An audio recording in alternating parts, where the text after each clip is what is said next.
পুরো অবস্থা খারাপ হয় বাইরে তো মানুষও আপনি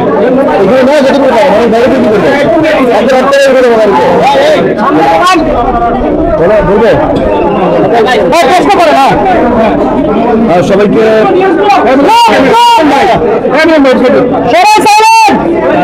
সবাইকে ভাষার মাসের শুভেচ্ছা। ভাষার মাস ভাষার জন্য যারা যুদ্ধ করেছে অনেক শহীদ হারানোর মাস এটা। এই মাসে আমরা ভাষার স্বাধীনতা অর্জন করেছি। সেই মাসেই আমরা আপনাদের দোকানে বিতরণ করলাম সাধারণ। এটা আমার ঢাকার বাইরে প্রথম কোনো কাজ আমার কেরিয়ার, আমি প্রথম আসছি ঢাকার বাইরে, কখনো যাই না। আমার এক বন্ধু আমি এসেছি আউটফিট ফ্যাশন সাধারণ নিউ মার্কেটে, এবং আমি ড্রেসগুলো নিয়ে খুবই আনন্দিত। ছেলেদের জন্য স্মার্ট ফ্যাশনেবল ব্লেজার দেখলাম। আমি মনে করি সাধারণ সবাই নিউ মার্কেটে আউটফিট ফ্যাশনের সাথে কেনাকাটা করা হচ্ছে। এগুলো অনেকগুলো শোরুম করছেন আরমান সাহেব, তার জন্য শুভেচ্ছা। সবগুলো স্বাবলম্বী হচ্ছেন, অন্যকে স্বাবলম্বী করছেন, এবং সবার মনে হয় ধরনের উদ্যোগ গ্রহণ করে স্মার্ট জিনিস ফ্যাশনেবল তৈরি করে মানুষকে সেই স্মার্ট ফ্যাশনেবল আমার অনেক ভালো লাগলো। আমি এখানে করতে এসেছি, এবং আসলে দোকানে এত বড় এত সুসজ্জিত যেটা জাহেদ খানের সাথে যায়, তো অনেক ভালো লাগলো। আমি দোকানটা দেখে আশা করি সবাই এখান থেকে কেনাকাটা করবে এই আউটফিট ফ্যাশন থেকে। আমি ওনাদেরকে বলবো আমার শুটিংয়ের অনেক জিনিসপত্র এখান থেকে ব্লেজারগুলো শার্টগুলো দেখলাম অনেক মানে অনেক নান্দনিক এবং অনেক ডিজাইন সমৃদ্ধ যেগুলো আমি করি। আউটফিট ফ্যাশনের সবাইকে শুভেচ্ছা জানাই, আপনার সবাইকে দর্শক জড়িত, বিশেষ করে ধন্যবাদ জানাই সাভারের সমস্ত মানুষকে যারা অনেকক্ষণ ধৈর্য ধরে আমার জন্য এসছেন, ভালোবাসা দিয়ে দাঁড়িয়েছিলেন, উন্মাদনা দেখিয়েছেন, তাদের জন্য ভালোবাসা। সাংবাদিক ভাই যারা আছেন অনেক দূর থেকে এসছেন, তাদের জন্য ভালোবাসা। পুলিশ প্রশাসন সাভারের যারা আছেন, স্থানীয় পুলিশ প্রশাসনের প্রতি আমার কৃতজ্ঞতা, ভালোবাসা। এবং সত্যি অনেক ভালো লেগেছে, তো অভিভূত হয়েছে এত মানুষের উপস্থিতি দেখে। তো আসলে ভালো লাগে। এটা ওনারা আগামী দিন করতে চেয়েছিলেন শুক্রবারে আরো ভালো অবস্থা হচ্ছে, আরো মানুষ হতো আমার যা মনে হচ্ছে। যাই হোক, আমি আসলে আগে আপনাকে ভালোবাসা। আউটফিট ফ্যাশনের যাত্রা শুরু হয়, সুন্দর তাদের পথ চলা। আউটফিট ফ্যাশনের জন্য শুভেচ্ছা, শুভকামনা। খাবারের মানুষের আতিথ হয়ে যায় আপনি কতটুকু? আমি তো সবাইকে বলে দিয়েছি, love you all, everyone is my part in my career. আমি যে 15 বছরের ক্যারিয়ার অর্জন করেছি, আজকে মনে হচ্ছে প্রতিটা সাভারের মানুষ তার দাবিদার। এত ভালোবাসা, এত উন্নয়ন আমাকে হাত ধরার জন্য, আমাকে ছোঁয়ার জন্য। এটা এখন একদম তারকাদের মধ্যে এখন দেখানোই যায় না।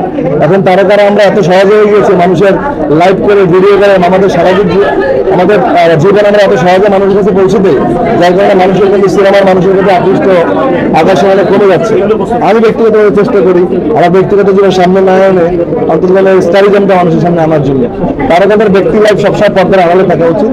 যদি বড় পর্দায় আমরা কাজ করি, যেমন আমি বড় পর্দায় কাজ করি, আমাকে মানুষ টিকিট কেটে দেখে, আমি সবসময় সেই জায়গাটা ধরে রাখার চেষ্টা করি। মানুষ মনে করি যেন সেই আকর্ষণের কেন্দ্রবিন্দুতে জাহেদ খান যেন থাকে। আমার অনেক ব্যক্তি লাইফ আছে, সেগুলো আমি মনে করি মানুষের সামনে আনা উচিত না, আসা উচিত।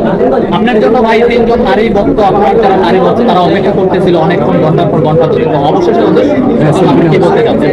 নারী ভক্তের থেকে তোমার অবস্থা বেশি খারাপ, তুমি বুঝে গেছো তো, তুমি কম কিসে? নারী ভক্তের ছেলে ভক্তের মধ্যে পার্থক্য আছে।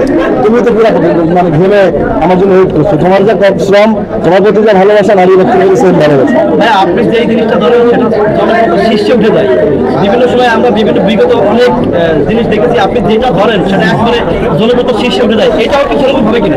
অবশ্যই হবে। জাহেদ খান যেখানে পা দেয় সেখানে আলোকিত হয়ে যায়। আল্লাহ তাআলার রহমত, আমার বাবা মার দোয়া। আমি মনে করি আউটফিট ফ্যাশন একদিন শুনবো যে ভাই আমরা আপনি আমাদের 100 শোরুম উদ্বোধন করে দেন, সেই প্রত্যাশা থাকবো আমি আরমানের প্রতি। এবং তাদের যে কষ্ট করে কয়েকজন মানুষ আমি দেখেছি, দেখলাম যে ছেলেটি আমাকে যোগাযোগ করেছে, সে আমাকে বলেছে অনেক যে ওরা অনেক কষ্ট করে এত সুন্দর জিনিস তৈরি করেছে। আমি আশা করি আউটফিট ফ্যাশন অনেক ব্লাস্ট করবে, এবং যারা ফ্যাশন ছেলেরা তারা এটাকে নিয়ে এখন ফ্যাশন সচেতন যারা ছেলেরা আছে, এখান থেকে অনেক জিনিস আবার এত আধুনিক হয়ে গেছে। আমি আজকে এসে দেখলাম, আমাদের এসব জীবনে আসি নাই। আমি যখন দুর্যোগের বাড়িতে শুটিং করেছি, ট্যানারিতে শুটিং করেছি, এসব করে আসা হয়নি। এখানে এসে দেখে আমার মুগ্ধ হয়ে গেছে এখানকার মানুষ এত আতিথিয় প্রিয়, এত স্মার্ট মানুষ, ছেলেগুলো সবার সবাই। আশা করলে আমি আউটফিট ফ্যাশন অনেক জনপ্রিয়তা সৃষ্টি করে পারি ইনশাআল্লাহ। নতুন সিনেমা আমার ঈদের শোনার নতুন ঐতিহ্য রিলিজ হচ্ছে সোনার চর এটা কলকাতা শীতের মধ্যে আমি পানির মধ্যে কাটার মধ্যে করেছিলাম। পুলিশ যারা নদীতে লাভ দিয়েছিলাম আমি দেখেছিলাম একটা ছবি ভাইরাল হয়েছিল, শীতে কাটার মধ্যে করেছিলাম। সোনার চর রিলিজ হবে ইনশাআল্লাহ। একটু প্রশ্ন ছিল, সেটা হচ্ছে আমরা জানি যে কালকে জয় চৌধুরী আপনার চ্যানেলে আসে, জয় চৌধুরী ঘোষণা দিয়েছে বলেছে ডিজিটাল ভাবে চ্যানেল হচ্ছে, আপনি কি বলবেন? আমি তফসিলের আগে কোনো কথা বলবো না। ডিজিটাল ভাইয়ের বিষয়টা যদি নির্বাচন করতে আসে সেটা সিনেমার প্রতিটা শিল্পীর জন্য ভাগ্যের ব্যাপার। তাদের মধ্যে সিনেমাটা ভালো করলে বুঝতে পারে সিনেমা শিল্পী কোথায় ঘুরে দাঁড়াবে। তো আমি তো